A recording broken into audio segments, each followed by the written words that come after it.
This week's episode of the Rural Woman Podcast is brought to you by the patrons of the Rural Woman Podcast.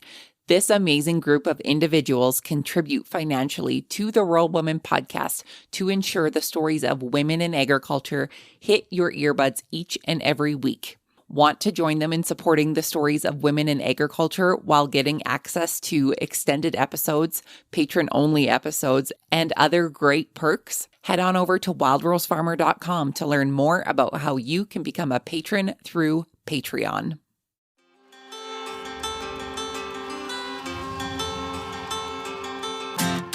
Hi, I'm Caitlin Dubin, and this is the Rural Woman Podcast. I'm a first-generation farmer who married into agriculture. Born and raised in a city, I was so unfamiliar with where my food came from, but I was determined to figure it out. Through my journey into agriculture, I saw women who were strong but humble, often taking a back seat. To me, these women were leaders who deserved a seat at the table. I created the Rural Woman Podcast to share the voices of women in an industry whose stories often went untold. The rural entrepreneurs who live and breathe their work, full of grit and pride. We come here to share our stories, to be in community with each other, to be challenged and inspired, but most importantly, to be celebrated and to be heard. We may not all live, farm, ranch, or homestead the same, but we are all connected. We are rural women, and our stories are worthy of being told.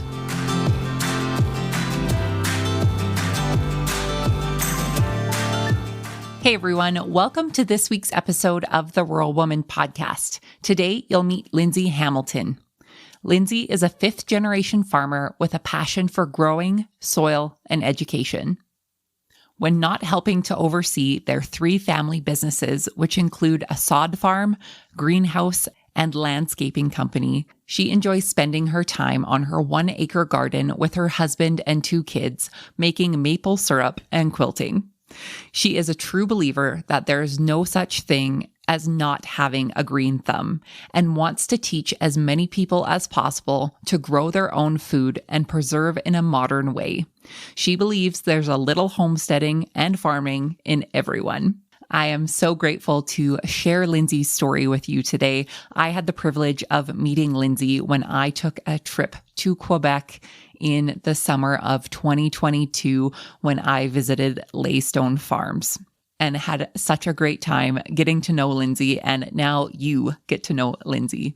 Before we get to her story, I am excited to be able to share a brand new review that was left on Apple Podcasts by one of our great listeners. This 5-star rating and review is titled Best Company for Chores. This podcast is my go-to for chore time. I manage our small farm and homestead by myself, and it can be easy to feel worn down or pessimistic. Listening to this podcast puts strength in my step as I tend to our animals and land. Stories of motherhood, agriculture, entrepreneurship, and more make the content well-rounded and inspiring. Keep it up, gal. We're all in this together. Well, thank you so much for that kind rating and review from Kels W220 via Apple Podcast. And my friends, I would love to read your kind words on an upcoming episode. So if you have an Apple product, please leave a rating and review there if you haven't already done so. If you are listening on Spotify, you can leave a star rating there. Any other podcast platforms that gives you the option, I would appreciate. Also, you can head on over to wildrosefarmer.com. There are comment sections on every single one of the show notes for each of the episode. Leave it there. Go on Facebook. Leave it there. Wherever. I just really would like to read your kind words. They keep me going, I promise.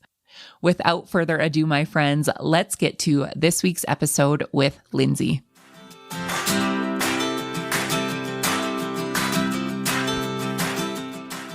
Lindsay, welcome to the Rural Woman Podcast. How are you today? I'm great. How are you? I'm doing so well. I am so excited to be chatting with you again and to get to share your story with the audience here, I had the opportunity to meet Lindsay this summer in real life. So I always think these interviews are extra special when I can put a face to the name that I've seen in real life. Yeah, it was such a random meeting because I had listened to the podcast before and then I got to meet you in person. And it was so neat to meet you in person and then to get to talk again. It's pretty fun too. Yeah, I love this connection. So for the listeners who are unfamiliar with you, Lindsay, tell us who you are, where you're from, and how you got your start in agriculture. So my name is Lindsay Hamilton. I'm from the rural community of Quilting, Quebec, which I don't have a French accent, but because I am a fifth generation, my children are the sixth generation of our family farm here in Quebec. And we are from Irish descent. And so we live in a community with a lot of Irish descent and descendants. And we actually are very English in this community, despite being Quebec based. We have worked on this farmland for many generations. It primarily started out as more of a survival thing for my ancestors. They lived in a sod shanty. And then later, as they gained a little bit more income, they were able to build the homestead, and the farm went from just something of survival that they would use to feed their family to being more of a farm that can supply an income as people began to work off of farms and live not just off the land. So then it became a sheep farm.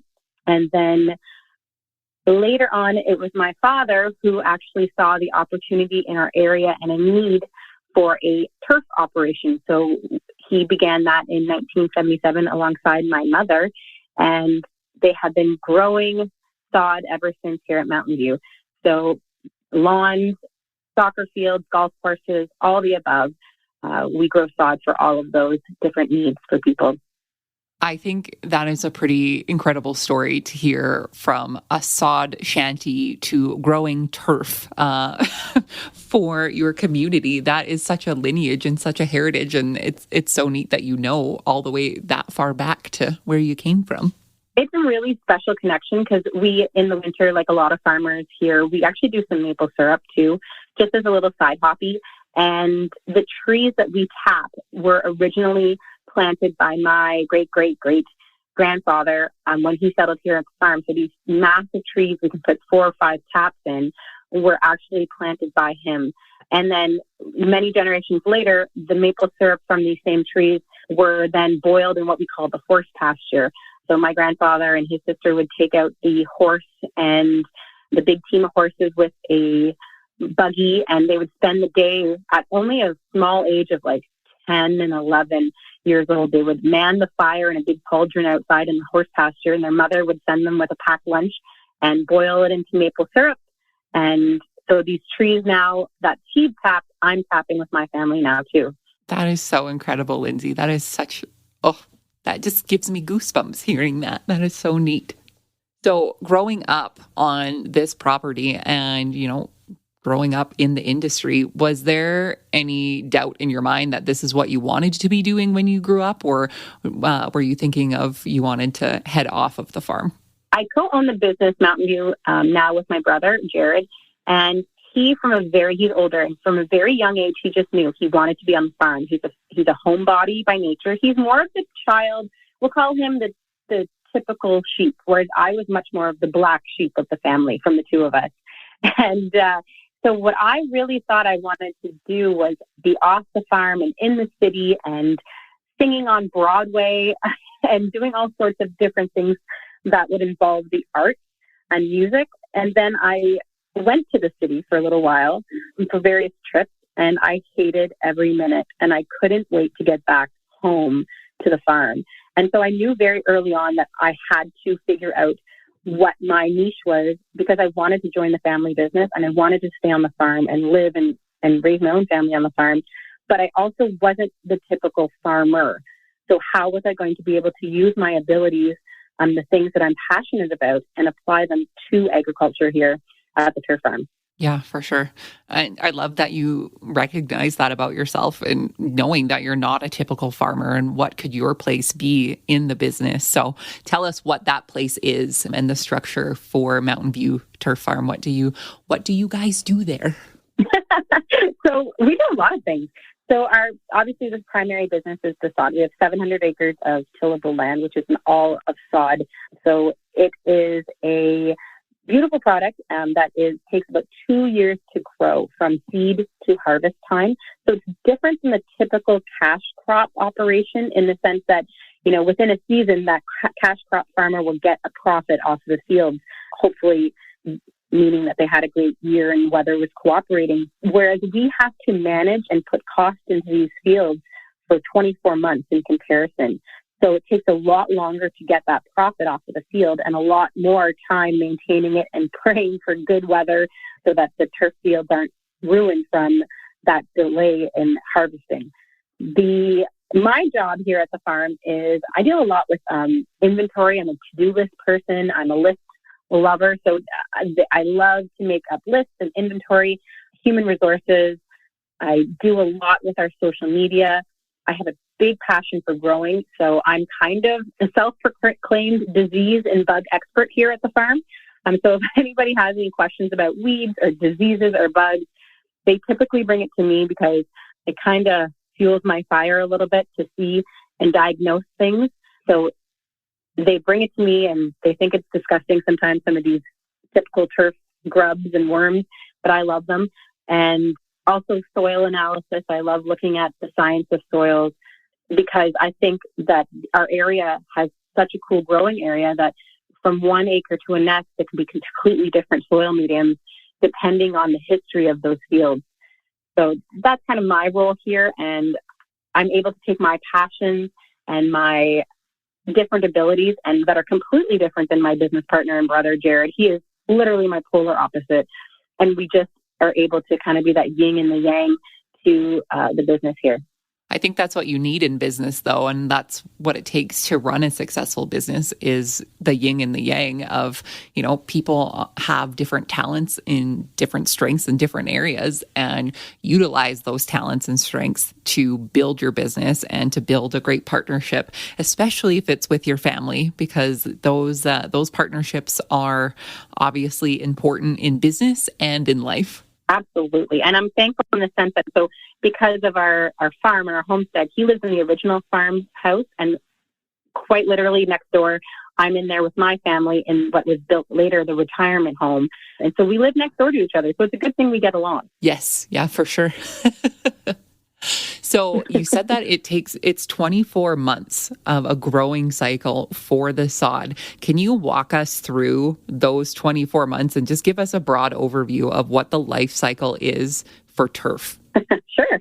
So typically in another crop operation, you would seed in the spring, whereas we're actually a summer seed operation. So seed goes in the ground usually in August or September. It's just a better growing time for turf.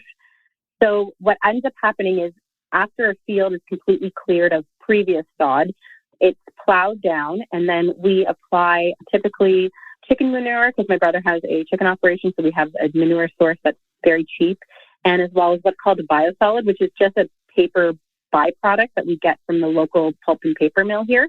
We truck it and what it does is it holds moisture. So putting in that pulp and paper basically, which is garbage to them, but it's actually great for the fields. And then after that's plowed in multiple times, we have to actually make the land very, very flat. It needs to be as flat as a pancake.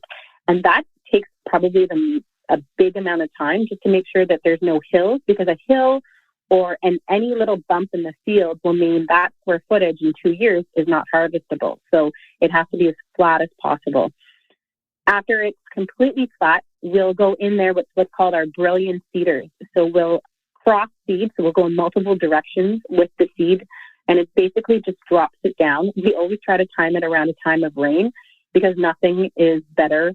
We have an irrigation system, but I know many farmers would I very much agree with this, that there's nothing better for growing anything than an actual rain versus an irrigation system. So then for the next 24 months, or by then it's a little bit less than that, we will be fertilizing, irrigating, and mowing multiple times a week until it's time.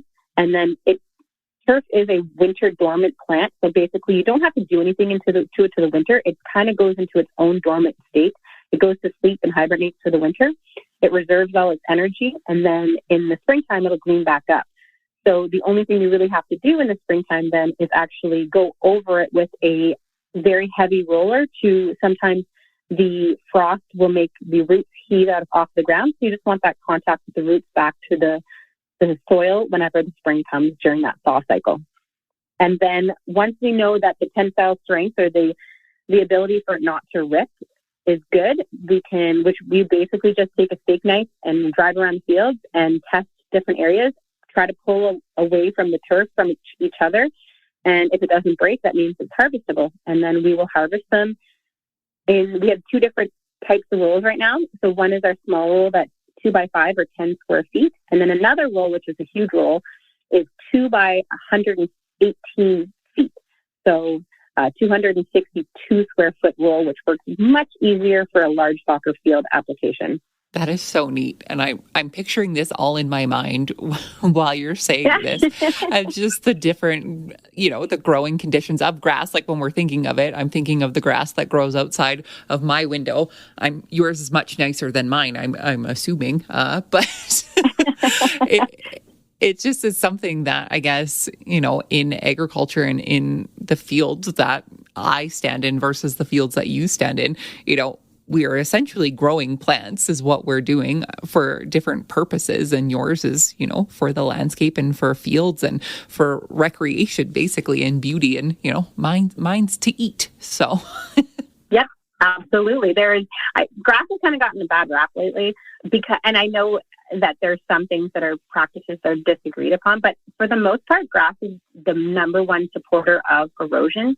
And to be able to put that down so you can avoid soil erosion is huge during construction. And there's always going to be soccer fields. So, soccer fields, baseball fields, they're important to our recreational and mental health. So, yeah, exactly. We're talking about erosion. What are some other things that grass is good for that in the world of soil health and that area, I guess? Like, what are some of the benefits that you still see grass being used for? Grass is actually a really great water filtration system. So the root system of a turf plant, because you're not removing it like you would like a normal garden plant or any other crop plant, you're not removing the root system. It's staying there. So the water that's maybe dirty or contaminated that goes through a turf root gets cleansed and filtrated to almost perfect conditions in a very small amount of square footage. So turf is actually a swamp grass originally. So that's how it was way back in the days was discovered. And then people just started mowing it shorter because it was easier to walk on and easier to do stuff on, like play soccer or golf or just even to maintain. So it's actually got a really beautiful, because of that, it originating as a swamp grass, it's got a huge root system and it shoots off many, many roots as far as 12 feet below the ground. And those roots then cleanse the water. It also has a natural ability to reduce heat. So it's like a natural cooling effect on the area. So it's got so many benefits, as well as just a natural habitat for a lot of animals and pests and insects. And it's just very important. Yeah, for sure. Are there this is just me not knowing a whole lot about turf. Are there different types of turf? Like, is there different varieties of grasses that you grow or that you can grow? Absolutely. So we grow what's called just a Kentucky bluegrass. And so it's a standard bluegrass here in Canada that survives winter really well and is very harvestable because of its root system. We also have what's called here a bentgrass sod. So we have a field of bentgrass which takes a little bit more maintenance, but it would be used in a golf course setting for putting on, for example. We also have what's called a low mow bluegrass. So it's basically another Kentucky bluegrass type, but it can be mowed down similarly to that bentgrass. But I've seen other people grow like a fescue sod. You can grow perennial ryegrass as well, which is a really nice mixture for a seed blend, but you typically don't have a full field of that stuff. Very cool. So, Lindsay, when do you typically harvest? When is your harvest season for the sod? We'll harvest starting usually around the middle of May when the fields are not too wet to drive out to in the tractors, with the tractors. And we'll go right through, like, for example, this year we harvested right until the middle of December just because the season was favorable. You don't need beautiful sunshine and conditions to cut as long as the sod and the soil is not frozen. You can basically harvest right till there's no fly. And from your harvest, how long until that sod needs to be placed where it's going to live? It depends on the time of year, but typically we recommend within 24 months. Now in December, when it's minus 12 at nighttime and pretty cold even during the daytime, it can last for weeks even because the grass is already dormant. So it's not growing, it's not taking up nutrients. And then what happens is that in the springtime, if you put down like a late fall, winter roll of sod, by springtime, when it does get those nice growing conditions of sun and rain, then it actually goes ahead and reroots itself once it wakes up from that hibernation. That is so neat. I think in my mind, I envisioned it being harvested off of your field and immediately having to go to somebody's front lawn and being put on there. But obviously, it's a strong roll of sod to be able to survive. Yeah, grass is surprisingly a very strong plant. I think it looks like it's weaker because it's smaller, but it's very strong. Well, I think if you've ever tried to kill grass anywhere, you really realize how strong it is and how much it really wants to come back. I just don't see the need for killing grass, Caitlin. Yeah. Right? I'm talking to the wrong person about killing grass. Yeah.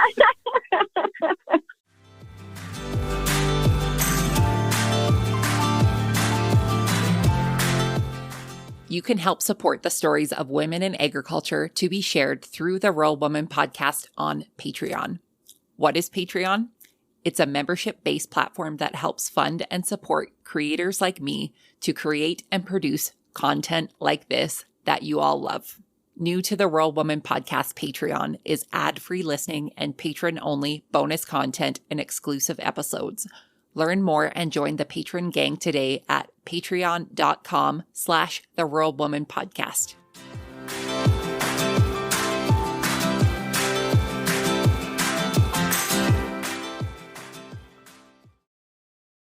So, Lindsay, on top of the turf farm, you've actually, expanded your business, honestly, to a couple of different businesses. So tell us what else you do over there. Well, we like to keep busy here. And so people like to joke that they don't know where we can find the time, but whenever you're having fun, it really doesn't feel like that much work. So we have another business that our parents started back in, I think it was 96, and it's called Gemma Property Services, which is based in Canada's capital of Ottawa. And it's kind of a STEM, we call it the sister company, in the sense that while it's not a farm, it does deal with a lot of ornamentals. So it does all the external landscaping of a lot of high-profile government sites in and around Ottawa. So it would do the flowers. It would do a lot of the tulips for Tulip Festival, tree planting.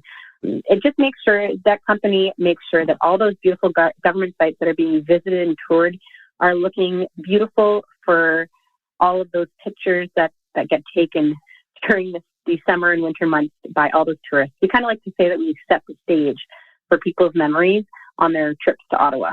And then when that's that company. And so then in this past spring, so one of my passions is growing, not just sod, but also my husband and I have a large 1-acre veggie garden that we use to feed our families. And that is a huge passion of growing. So in my education, I went to the University of Guelph, and there I studied not just turf, but also like plant science, greenhouse management, horticulture in general. And that's where I just fell in love with growing and plant sciences. So this past year in May, we opened the Homegrown Garden Center, which is based at Mountain View Turf Farm's main office, and it's a greenhouse that supplies those ornamental needs to people who are going to be doing their own gardens. For me, I just think that trio of businesses just works so well together, and you've been able to, work and expand your family's legacy into the valley and, keep on growing, and whether that is from turf or all the way to the ornamentals. Like you said, the flowers around the capital are absolutely stunning, and being able, like you said, to set the scene and be part of those memories for people who are visiting that area, and to serve your community in a way that you love. You love growing, and you love the vegetables and the flowers and all of those things. So like you said, you like to keep busy and keep growing. We do. It's neat because it's so special that we're able to do what we love. And I know it's so corny and cliche, but I get to grow things and get my hands dirty and work outside. I get to do all these things that I know many other people dream of doing. And we also get to create these jobs that, aren't just a standard job where you're sitting behind a desk. We have those jobs and positions, obviously, because a farm is absolutely a business on top of just being an entity for a farm. But we also have so many positions for the non-typical worker who just doesn't want to be sitting in a cubicle. So we're able to offer those positions to many people who have the same kind of passion as we do. Yeah, for sure. So tell us more about the greenhouse. What are you growing in there, and what are you able to sell to your customers? So we would offer a lot of perennial plants. So plants that you can put in your own garden around your home, or some annual plants. So the typical geraniums, we have trees, we have shrubs.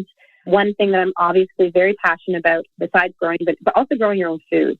So I think it's a lost art. I think too many people are forgetting how to grow things themselves. 100 years ago, it was just a knowledge that was passed down from previous generations. And even if you didn't do it to supply food to your family, you knew how to do it because grandma knew how to do it and showed you and you helped. And now it's becoming a bit lost as the generations move away from growing their own food. So I always try to encourage people by having some really fun plants that they can do themselves. So tomatoes, peppers, cucumbers, strawberries are a big one. Like everyone knows, strawberries right now are super expensive in the store. So I encourage people to have a little patch with 10 to 20 plants in them. They're perennial and they're super fun and easy to grow. And you can supply your own berries in the summer for your family, or raspberries or blueberries. There's so many things we can grow here in Canada that I'm just love to be able to supply at the greenhouse for people and kind of teach them how to grow those things as well when they're here. It's not just like fly off the shelf here, come buy this thing. I really like to take the time to try to educate people on how to do that. Yeah. And I have to say that is one thing that I really appreciate about you and following you on social media is, breaking it down step by step of this is how you do it. This is, different ways of growing, but also this is how you can preserve your food and use it all year long. One thing that's coming to mind is your preservation of tomatoes. It's famous.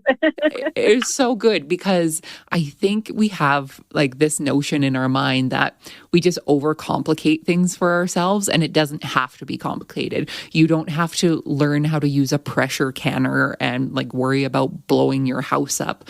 You can simply just freeze things in your freezer if you have the space. Because I just think like you said, learning how to grow food is a lost art, but I also think learning how to preserve that food, we can overcomplicate it sometimes. Absolutely, because I think a lot of people aren't being shown how to do it anymore, and we're modern day people. We might not have the same ability to or need or time to preserve tomatoes the traditional form. So we have to alter that. While growing might be the same, sometimes we have to change. And I think my grandma and my ancestors would agree if they had the resources like I have, they would try to make things simpler for themselves too. Right. Why not make it simpler on yourself and not have this pressure? Because if anybody is anything like me, you overcomplicate it and then you just throw your hands up in the air this is too much work. Why did I start doing this? And then you kind of fall off the wagon when it's no, I started doing this because it's an enjoyable thing for me. I like eating fresh food. If I can preserve it in a freezer versus figuring out how to use a pressure canner, that's what I'm going to do. Absolutely. And then you gain that confidence. And I think that's something that people are lacking when it comes to not only gardening, but also, like you said, preserving their food, because they haven't been taught it and shown it in their face, not just on a YouTube video, but actually hands-on experience with them. People are lacking that confidence. But if you get a little bit of that confidence, I find that it grows. So I always encourage people, start with one little garden box. Start with preserving your tomatoes in the freezer. Start small, because when you master that little piece, you get another puzzle piece that makes the big picture seem a lot less daunting. So one little puzzle piece at a time, and then your confidence grows, and so will the garden, and so will your preserves. Yeah, exactly. Lindsay, I want to go back to a question that I think sometimes is skirted over, especially in agriculture, because it can be kind of a hot button topic depending on who you're talking to. But you are yourself a fifth generation farmer, and you work in a family operation, which has grown and changed and evolved over time. But what advice do you have for folks listening to having a great relationship or a good relationship, or, maintaining a healthy relationship with your family in a family business? That is definitely a hot button topic. But I think a lot of people, what we did differently, was it easy? Absolutely not. But I think something that we did differently that's not easy for people to do, but that I would encourage them to do, is take the personalness out of it. So our process was 10 to 15 years long. So our parents looked at the business and looked at my brother and I and saw the bigger picture, thankfully. And 15 years out from Jared and I owning the company, set up a succession plan. So they sat down with people who were not just Jared and I, who let's face it, 15 years ago, Jared and I were different people than we are 15 years later. So they hired a financial specialist, they hired a lawyer, and they hired a tax specialist. And that team of people would sit down and they would plan. It was always a plan for Jared and I to take over, but the steps that needed to happen took a lot of time.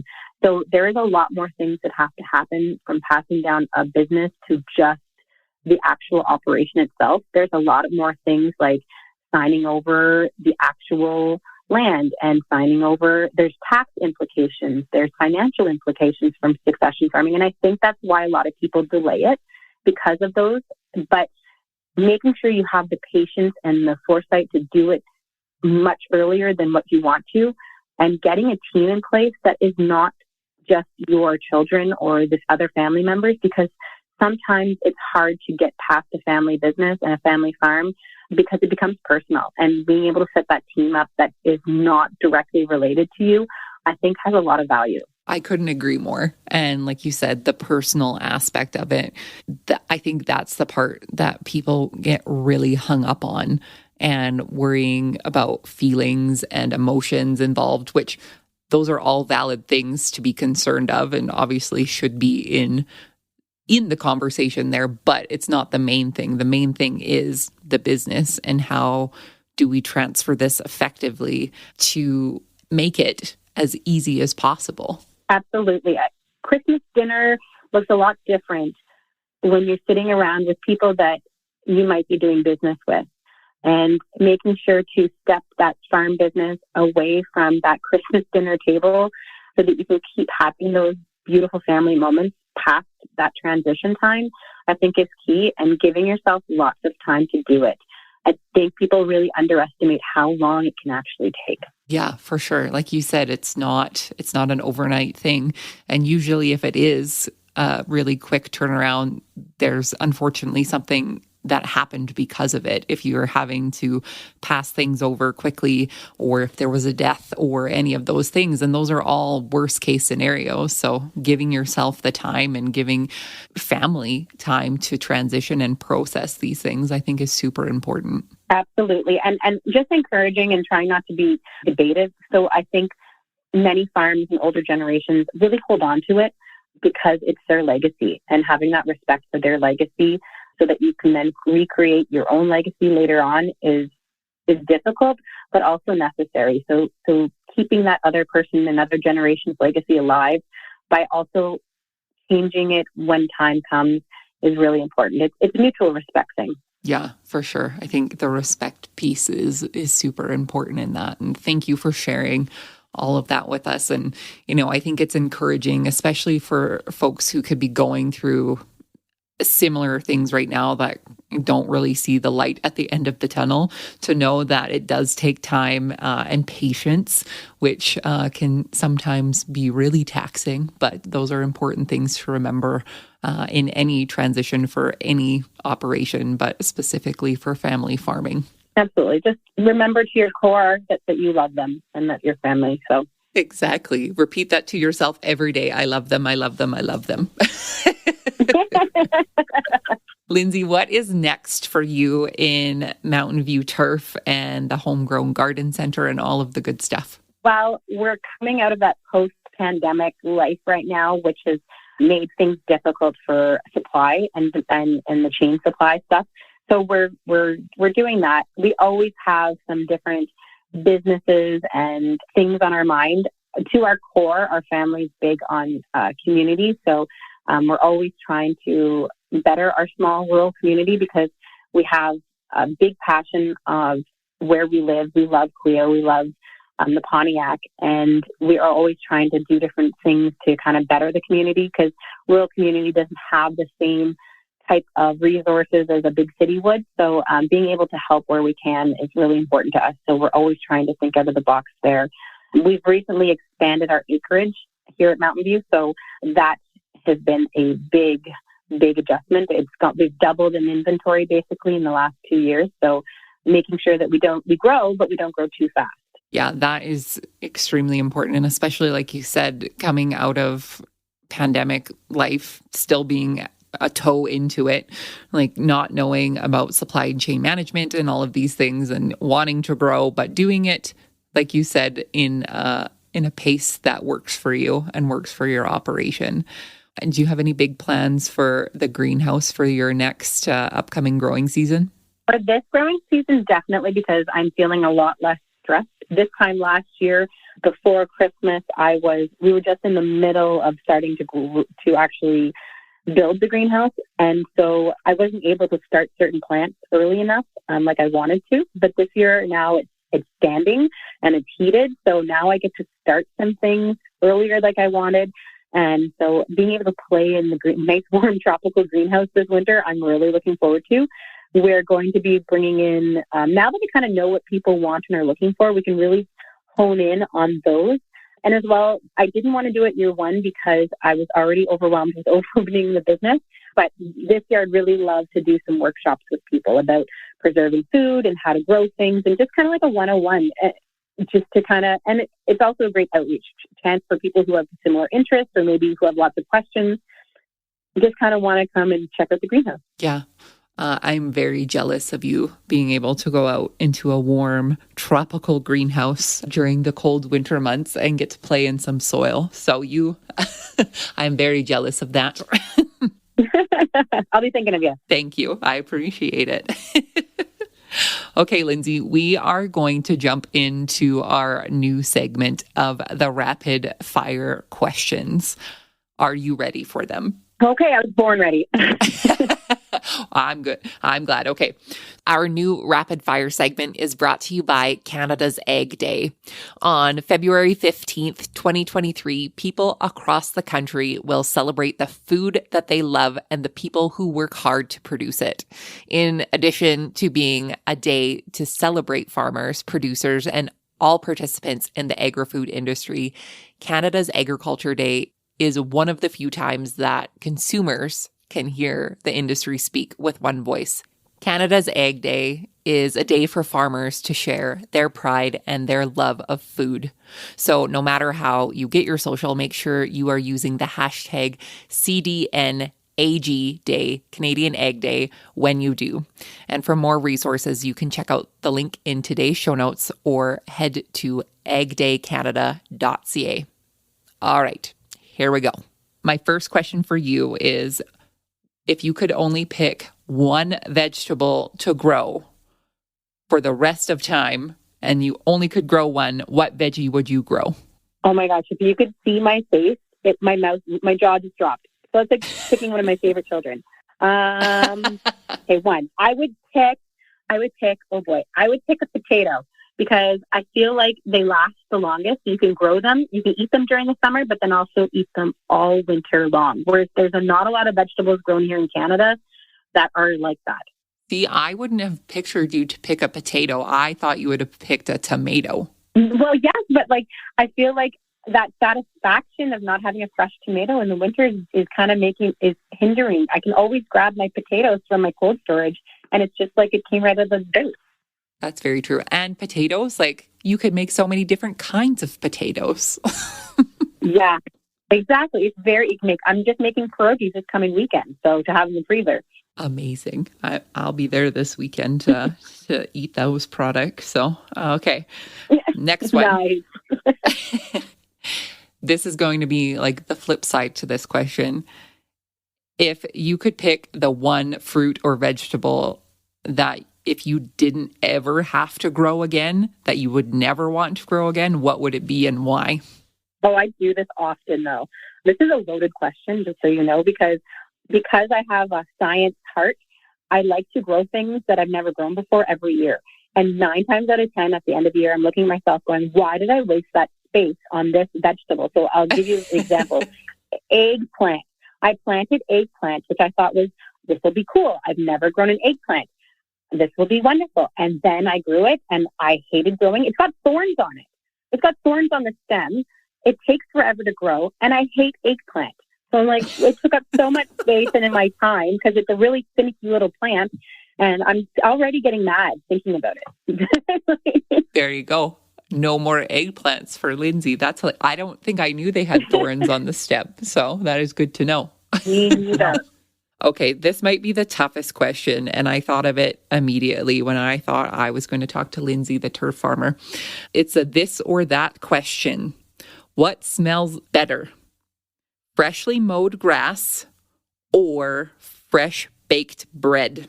Oh, you know I make bread every weekend. This is mean. Okay, so I'm going to say,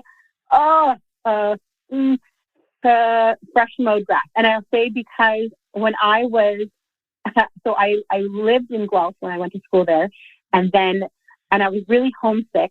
And then after that, because I was obviously homesick, but I wasn't ready to come back to the homestead, I moved to British Columbia for a while. And I was very, very homesick. But every time I could smell that fresh mowed grass, it made me feel better, almost like my security blanket. There you go. That's a great story to add to that question. So I would personally say it depends on the time of year. Like if I smelled fresh mowed grass today when it is minus 1,000,000 degrees out, I would probably prefer that smell over the bread because then I knew it would be warm outside. So well, that's awesome. Well, thank you for entertaining me with those questions. They were tough. Way to go. Thank you. Yeah, I thought real hard about those ones. So Lindsay, my last question for you is, what is the most rewarding part about being a rural woman for you? My biggest reward is that I get to combine the things that I love with the people that I love in the place that I love and do good with it. So I get to show my family and my kids, what it means to be a woman in farming. So my son never has any doubt that mommy can't go on the tractor or hop on the forklift or the backhoe, lift a roll of sod.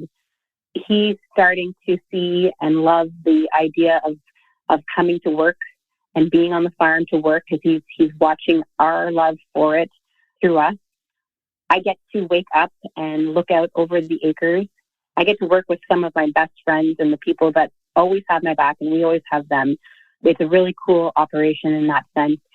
And I get to create a legacy, and I get to create a legacy for the people to come, for the community, and for my own family. And I think the legacy and the big picture of life, that's what we're all looking for, is creating that legacy.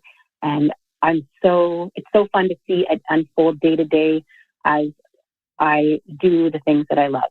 Those are all wonderful things. And like you said, creating that legacy, not only for your family, but for your community and for you to be a part of those families' legacies too and be part of their traditions, I think is pretty neat. So kudos to you and all of the hard work that you do in your area. And I'm so happy that you were able to come on here and share your story with me and with everyone here. So thank you again for jumping on here and chatting with me today. It was an absolute honor, truly. For the listeners who would like to connect with you after the show, where can they find you online? Well, the Turf Farm, Mountain View Turf Farm, is on Facebook and Instagram. And then my own social media platform where I give lots of tips and tricks for growing and preserving, like the tomatoes, like Caitlin said, is on Instagram at Homegrown Small Town and on Facebook as well. Perfect. And I will link all of those in the show notes so people can find you and connect with you. That's great. Thank you again for sharing your story with us today, Lindsay. I really appreciate it. Well, thank you.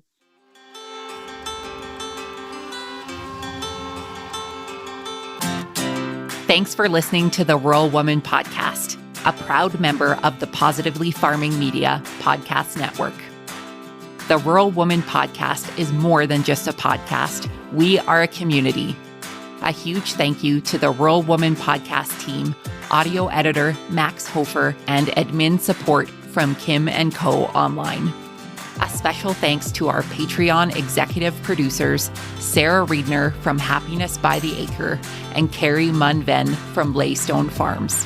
To learn how you can become a Patreon executive producer or other ways to financially support the show, head on over to wildrosefarmer.com to learn more. Be sure to hit the follow or subscribe button wherever you listen to the podcast to get the latest episodes directly on your playlist. And if you are loving the show, please be sure to leave a rating and review on Apple Podcast or any other platform that accepts ratings and reviews. You can connect with us on social media at The Rural Woman Podcast and with me at Wild Rose Farmer. One of the best ways you can support the show is by sharing it.